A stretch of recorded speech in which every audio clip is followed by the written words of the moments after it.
You're listening to the Overtime Ireland American Football Podcast. Brought to you in association with OvertimeIreland.com. Now, here's the OTI guys. Hello there, welcome along to the OTI podcast. This is a special edition of the show as I will be joined by Mike Sherman, a man with over 40 years of coaching experience. He's been a head coach for the Packers, he's been a head coach with Texas A&M, among many other coaching roles with teams like the Seattle Seahawks, the Houston Texans and the Miami Dolphins. We'll be talking about one of the new endeavours that he has that will be coming up in the spring of 2018, among a lot of other things. Obviously that'll be coming up in just another minute or two, but as always I want to thank you for coming along and listening to the OTI podcast. It is great to see our listenership grow throughout the season, and it is much appreciated. I do thank you for all the great support we have received throughout this 2017 NFL season. Of course, if it is your first time listening to the show, you can hit that subscribe button, whether it's on iTunes or Stitcher or whatever podcast app you use. You can check it out on all those different ways, and all the different ways to listen to the show can simply be found at OvertimeIreland.com. Go to that podcast link, or else just type in OvertimeIreland.com/podcast. Gives you all the different links, all the different feeds, and gets you set up there. And of course you can give us a rating and review after listening to the show. That does help us with the iTunes rankings or whatever podcast app you do choose as your favourite to do so. Of course, we also have the recommended links and the affiliate links up there on the OTI website. There is Amazon, Amazon.com, Amazon UK, Audible, lots of different other options, of course, with NFL Shop Europe as well. And with that NFL Shop Europe link, you also get 10% off your entire order. So that is one that a lot of people have been checking out over the last few weeks. So with that all said, delighted to be joined now on the show by Mike Sherman, a man with over 40 years coaching experience, a former head coach of the Green Bay Packers. And as a Green Bay Packers fan, I'm delighted to be able to welcome aboard the show. So Mike, thanks for coming on the OTI podcast. Oh, thanks for having me. Always a pleasure. Obviously, we're going to talk a little bit today about Your Call Football. It's a groundbreaking live fan play calling game to debut this upcoming spring in 2018. It's something that I think is going to be a very interesting new technological development to make the game a little bit more interesting to maybe some fans who don't watch the NFL in general, want to get a little bit more knowledge about how the game is played. Maybe they play versions of video games of American football and so on and so forth. Can you give a little bit of information into what exactly Your Call Football is going to be? Obviously, you're going to be one of the coaches involved. Yes, it's a game much like the American John Madden game, which is a video game of football where fans pick their plays against certain defenses and run it, and they kind of play the game from that standpoint. The only difference between our game and that game is the fact that we'll have live players running the plays as opposed to digitized video players. So we're different that way. So the fan picks a play that he wants or she wants to run. It goes up to a satellite, comes back down to the coach's sideline. And the play that was a majority pick play is the one that's run in the game. The coach calls it into the quarterback. He calls it and tells it to everybody in the huddle, and then they go run that play. And the spectator or really participant who called the play gets points or negative points for whether the play worked or didn't work. So it's kind of like a live video game is what it is. They've been working on this in Boston for the last 4 years, just to tech people. And just recently they invited me to come on board and try to bring the football component with me and see if we could bring this to the sideline. So these games will be broadcast live.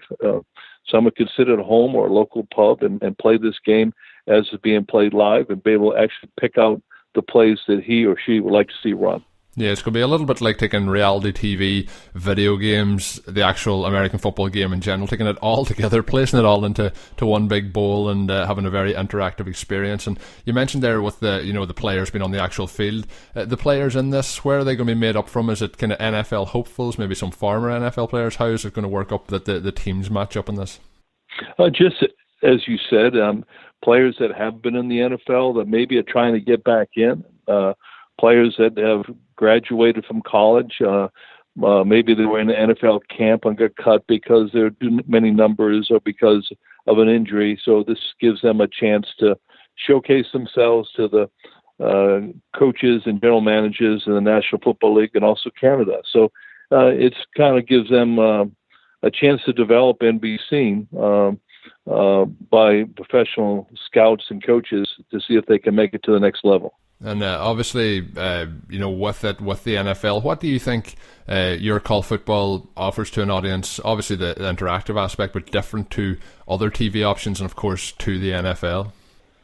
Well, today's fan, the younger fan, they like to participate as opposed to spectate. Someone like me likes to sit back in the chair and have a cold beer and a piece of pizza maybe and watch the ball game with my feet up. But my kids and I'm sure their children as well, my grandchildren, would like to maybe participate a little bit more in the game and in the process. So I would envision that would be the attraction to them and to that generation. I don't know.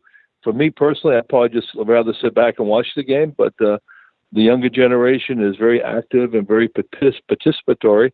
And so it gives them a chance to be a part of it. And you don't have to be a great fan to be able to play the game. You just have to have some knowledge of the pictures, the playbook that we present to you, and then pick out the plays you want to run. It's not very complicated. There is skill involved, but then there's also some luck. You're going to pick a play that maybe it's a pass down the field, and you're hopeful that that player that you're throwing the ball to will decide to make that catch you want him to make. So the human element is very much a part of this, which is missing in obviously those video games. And you've mentioned kind of the times maybe changing and people wanting to be more participatory as we move forward here. And do you think this here could lead the way and eventually change the way we watch sports in the future? Do you think it'll have a major impact on the way fans maybe watch the games themselves, and they might find the enjoyment in this if they decide, we need to start adapting more sports to this kind of way?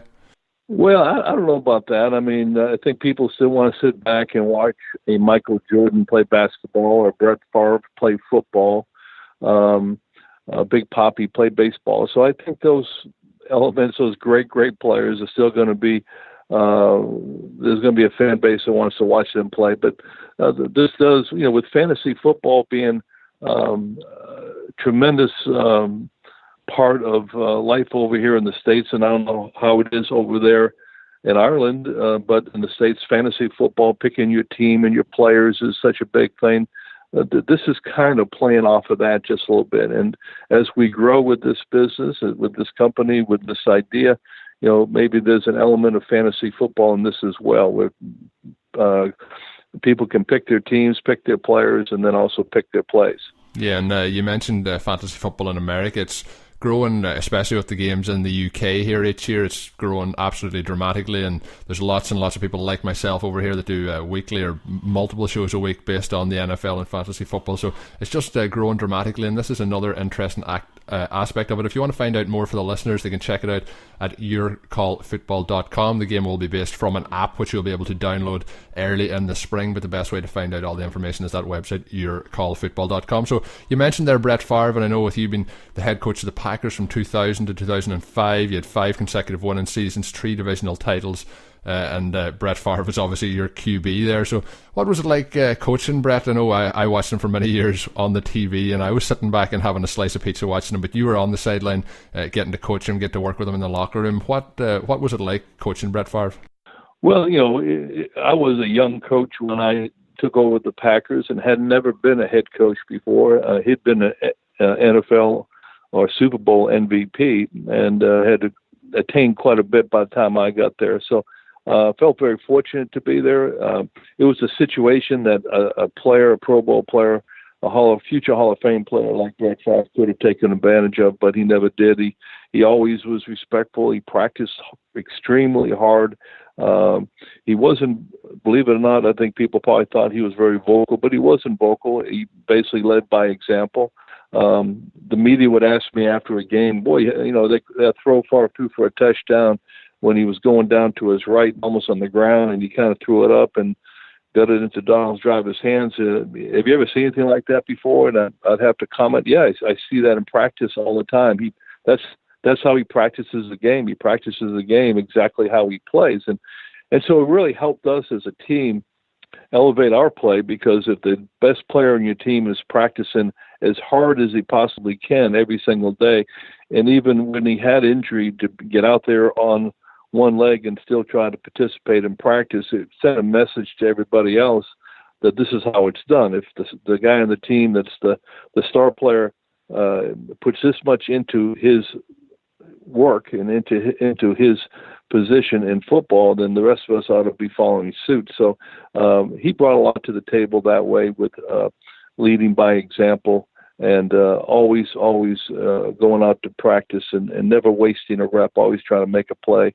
He enjoyed big plays in practice just as much as he enjoyed them in the game. Yeah, there was some incredible big plays throughout Brett's career, and he was pretty much an Iron Man in his time playing. Rarely ever missed any games. But with Brett, have you like a favorite moment or a favorite story that you want to tell about Brett? Well, I think my favorite story, I know people probably want me to tell something funny that happened with him, and there are numerous times those things occurred. But probably the very favorite story I have of Brett is we went out to Oakland to play a Monday night football game, and we left on a Friday because it's a long trip, and so it was a 2-day trip for us, and so we get out there on Saturday, and we had our meetings, and we had our walkthrough and whatnot, and I guess he had snuck his golf clubs along with Doug Peterson, who's now the head coach at Philadelphia, onto the plane. So after practice was over, those guys actually went out and played a round of golf,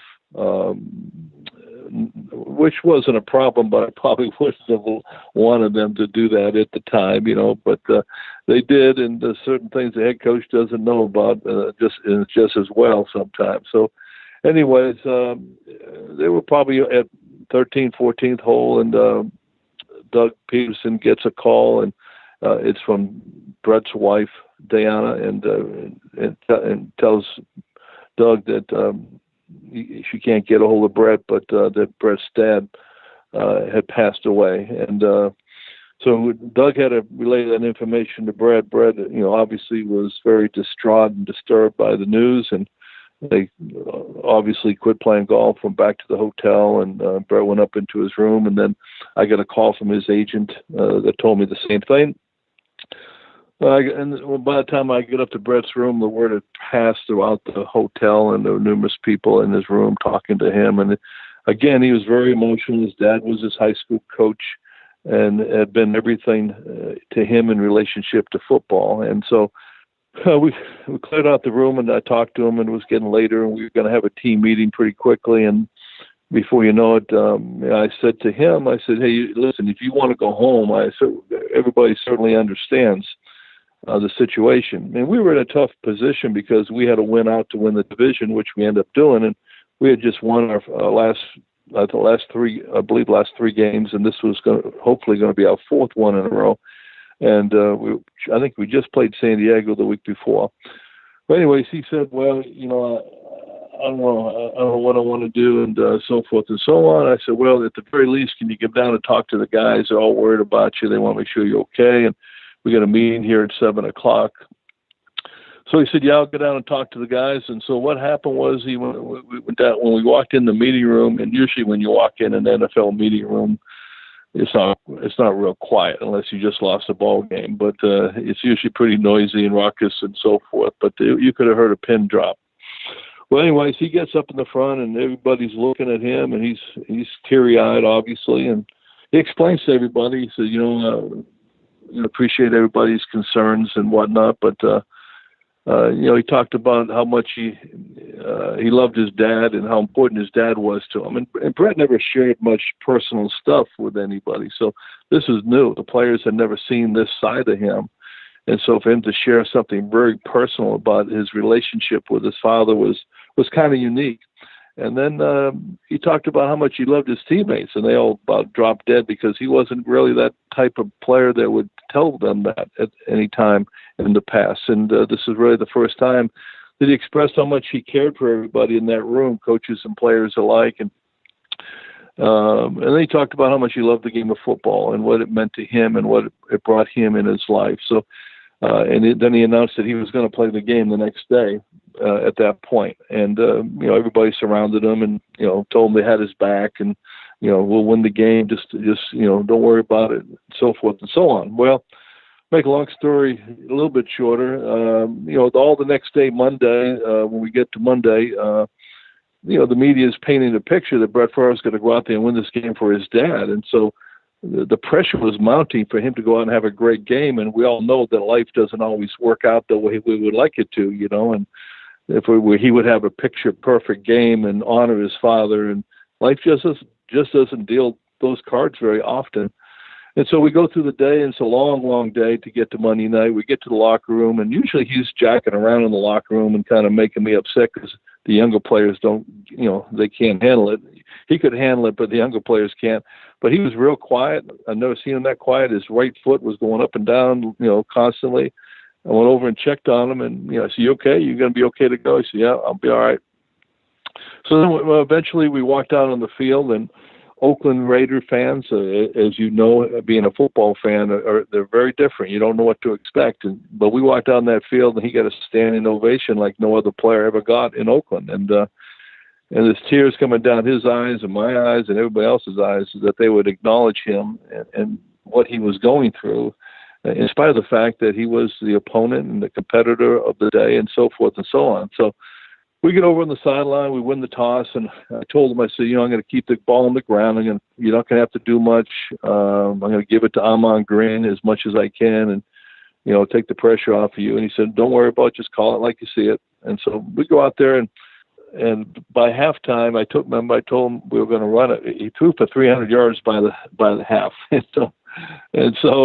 And the amazing thing is, and this is why this is an amazing story, forget all the stuff I've already said, the amazing part is that his teammates made plays that day that I just never saw them make before. I mean, it was unbelievable. He was throwing balls up that could have been picked off and run back for touchdowns. And his teammates somehow, some way managed to get their hands on the ball and get into the end zone. There were more amazing plays by players. Everybody made a big deal about Brett and what a great game he played, and he did under the circumstances, but his teammates really rose to the occasion and took care of him that day. And I think that was probably the greatest demonstration I've ever seen of teammates rallying behind a player that was going through a very difficult time. And when they said they had his back, they meant it. And they took care of him that day, where he ends up, honoring his dad with a great game, which, very seldom would those story tales come out that way. But it did that day, and it was a very special game. And I think he would tell you, of all the games he's played in, playoffs, Super Bowl, Packer Bear, Packer Viking games, I would think he would say that game in Oakland that Monday night was probably one of his favorites. Yeah, and that game, it's been retold in Packers folklore, and it's one of the best overall performances by a Packers team. You mentioned some of the plays being made by his, wide receivers and the running backs in that game. Just an incredible performance overall, and one that I think will just live forever in Packers fans' memory. Absolutely fantastic story there. And you're somebody as well who has had experience as the offensive coordinator and, of course, the head coach. And there's a lot of different challenges involved between the two of those. We've seen this season Kyle Shanahan maybe have some struggles as he's moved from that position, having such success with the Atlanta Falcons last year, now with the 49ers. What are some of the biggest challenges you faced as you went from offensive coordinator to head coach? How does that differ, in the role overall? Well, the hard part is when you get hired and you're an offensive coach, they're hiring you a lot of times for what you did on offense. So it's very difficult to let go of that and transition into just being the head coach. And when I was in Green Bay, I actually was, I started out, I had a coordinator that called the plays, but then he had a heart problem. Then I ended up calling the plays. But while I was a head coach and the general manager, and that was a lot on my plate at the time. But a lot of head coaches do call the plays if they're offensive coaches. It is a challenge because that takes up a lot of time in the context of a week. And then during the game, you have a tendency, obviously, to prepare for the next series and talk to your offensive players while the defense is on the field, so you can get caught a little bit if there's a penalty or a decision needs to be made, and you're over there talking to your quarterback or your receivers or your offensive line coach. So it's a challenge. If I had to do it all over again, every place I've been, I've always been the offensive coordinator / head coach for most of the time. It is a huge challenge to be able to manage all that stuff. So I think it probably does work out better, kind of like Coach Belichick, where I think he's very involved in the offense, he's very involved in the defense, he's very involved in the special teams, but he doesn't have ownership of any one. Someone else is in charge of those sides of the ball, and they take care of it for him, but he certainly has his input as well. Yeah, he's kind of managing the three facets of the game. He's overlooking it, but he has other people then under him doing the rest of the kind of the really in their work. And I think that is probably, as we've seen with Belichick and his time in New England, it's probably the right formula that a lot of teams should be trying to follow. Back in May 2015, and up until this year, you were the head coach of the Nauset Regional High School, and obviously there's big difference in managing high school and managing the NFL. Was there anything maybe that you learned from coaching, kids or young adults rather than coaching in the NFL? Was there any messages that you were able to take away from that different environment? Yeah, when I left Miami, the Dolphins as the offensive coordinator, and my wife had enough of moving around the country and different jobs, and so we just ended up going to Cape Cod, which is, if you really think about it, we're not that far. We're just a boat trip over there to Ireland if you ever want. Or back this way. Yeah, go for a fishing trip.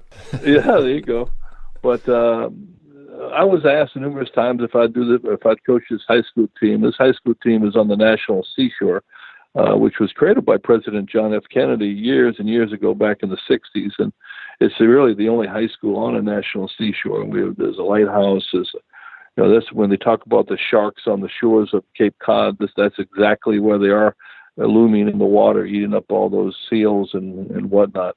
But going back to high school was quite a challenge for me, and I wanted to keep coaching, but I could, they don't have a professional team here on Cape Cod that would work with me. So this is what I ended up doing, and part of it's funny. One time we were playing a team in the Boston area, and Cardinal Spellman is a Catholic school, and we were a little bit late getting on the bus because I did a little walkthrough. I'm a guy that always likes to dot my I's and cross my T's, and so we get on the bus and we're getting up into that Boston traffic, and I just was very frustrated. I didn't understand why it was taking so long to get to the game. I thought we were going to be late, and I just can't figure it out. Then I realized, every professional and college game that I'd ever coached in, we always had a police escort. And in high school, you don't quite get that privilege of having a police escort to be able to go through red lights and around cars and this, that, and the other. So that made me realize that I was no longer in the big time, and I was in the high school. But the high school was very rewarding. It gave me a chance to give back. I've been very fortunate in my career to do a lot of things at a lot of great places, and the high school afforded me that opportunity to give back to my profession and to kids, and try to teach them how to handle adversity. We didn't win a bunch of games. We had very few numbers. A lot of the kids on our teams. Cape Cod is a resort area for the most part. There's 5.2 million people vacation here, but only about 225,000 live on the Cape year round. And there's numerous high schools that service those kids, but we only had about 30 kids on the team, and so it was very, very difficult to sustain any success rate at the high school. So I had to be able to handle that, and we weren't doing very well. So I finally, I was kind of getting a little upset, like I would if it was in the NFL or college. And I finally realized these kids better have some fun, or they're going to have a wasted experience here. So we kind of changed up how we did things and made it a little bit more fun for them, and try to teach them lessons about how you handle adversity that comes up in your life, and how to accept challenges, and how to grind through the daily process of when things aren't going your way. So we had a couple lessons in that, and so I'd say that's probably what I brought out of it the most. Yeah, so you've seen kind of all aspects of the game, from all the way from the younger age group through to the highest level of the professional game. And but looking at today's NFL, is there any players or teams in particular that you enjoy sitting down on a Sunday to watch? Well, I still enjoy watching Green Bay, and Aaron Rodgers was there when I was there, so it's fun to watch him and what he brings to the game. I'm saddened by the fact that he has the collarbone injury that's keeping him out of play, and you certainly can see the impact he has on that team when people talk about, well, how much money these guys make, but when you really think about the impact he has in that team, where he really makes their offense better, their defense better, and their special teams better just by how he plays the game. So, he's somebody that I like to watch. Obviously, I like to watch Tom Brady. I mean, he is just so much detail and efficiency and timing and anticipation. I don't think I've seen anything quite like the efficiency of which he plays the game. So I'd say those two players, more than any others, I think really have drawn my eye.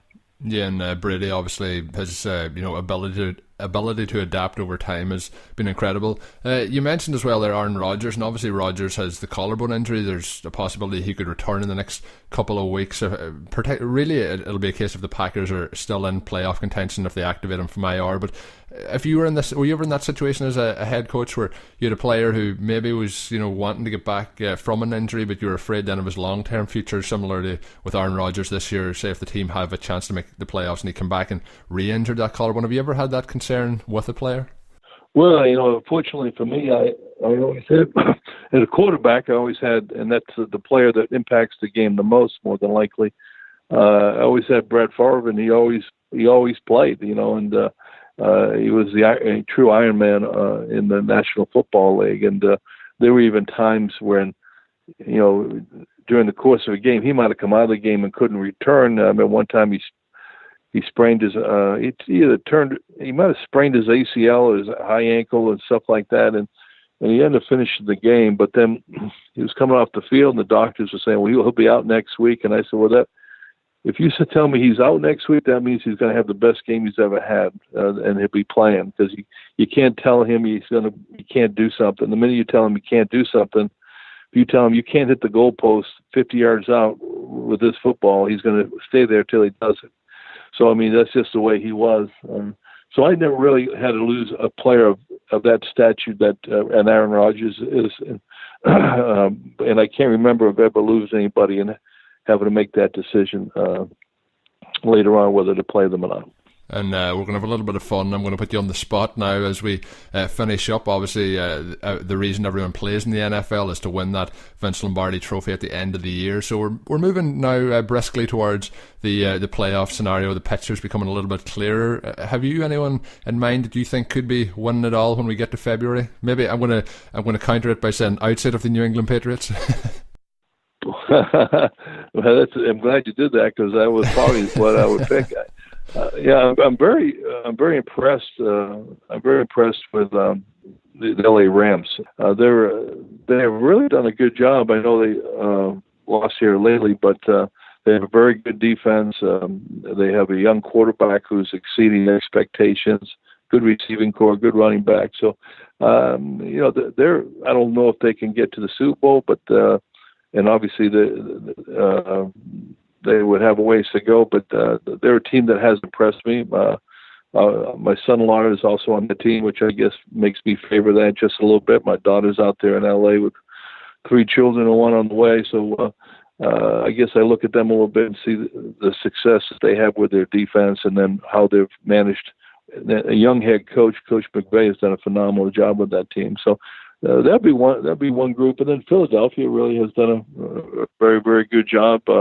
Doug Peterson was a backup to Brett Favre, and most recently, to be honest with you, he coached high school football, and then he went to Philly with Andy Reid as kind of a quality control guy, then went to Kansas City, then came back. So he's done a phenomenal job. So maybe it's the Patriots and Philadelphia in the Super Bowl. Two teams as close to Ireland as you can get. And it's going to be interesting too with the 2 very young quarterbacks in both those rosters to see how they can handle that pressure when it comes to the end of the season. But 2 teams that you have a close network to there with Doug Peterson obviously, and your son-in-law as well. So it's going to be interesting. You'll have hopefully a rooting interest as we get. Maybe the Packers make a little bit of a run at it. We'll see. Maybe you do get to cheer on somebody in the Super Bowl this year. But Mike, I have to say it's been an absolute pleasure as we talked some about your time in the NFL, the high school stuff, and of course yourcallfootball.com, but it's going to be something that's going to be interesting this spring as we get into 2018. But I have to say it's been an absolute pleasure. Thank you very much. Thank you, and all my friends out in Ireland, tell them I said hi. So once again, thanks to Mike for coming aboard the show. Obviously, as a Packers fan, it was a lot of fun talking with him, and obviously with Your Call Football coming up in the spring of 2018. I'm interested to see how it goes. I think it's going to be a very, very intriguing proposition as you watch the games, and kind of a mixture of Madden, a mixture of fantasy football, a mixture of everything coming together and giving you the option to have a little bit of a say, and it kind of bringing a little bit more of reality TV to the American football circuit. So we'll see how that goes, and of course you can check that out at yourcallfootball.com. But with all that done, and I mentioned the links and the ways to help the podcast at the start of the show, be sure to check them out on overtimeireland.com. As well, you can follow me on Twitter at overtimeireland, and of course you can subscribe to the show and come back on a weekly basis. My guest this week on the OTI fantasy football side of things was Matt Kelly. You'll know him from the Roto Underworld, or player profiler, and you can follow him too at fantasy_mansion on Twitter. He's always a lot of fun to interact with. But that show was recorded on Friday, and this one's coming out on Saturday before week 13. So check out both shows, of course, if you're listening to this one. Head over, listen to that one with Matt. A lot of good information and a lot of fun conversation. So with all that said and everything done, everything wrapped up, done and dusted, enjoy your week 13. And until I'm back with another show next week, have a good one. Thank you for listening to the Overtime Ireland American Football Podcast. Please follow us on Twitter at Overtime Ireland. Check out overtimeireland.com and continue to spread the word. This has been an Overtime Ireland production.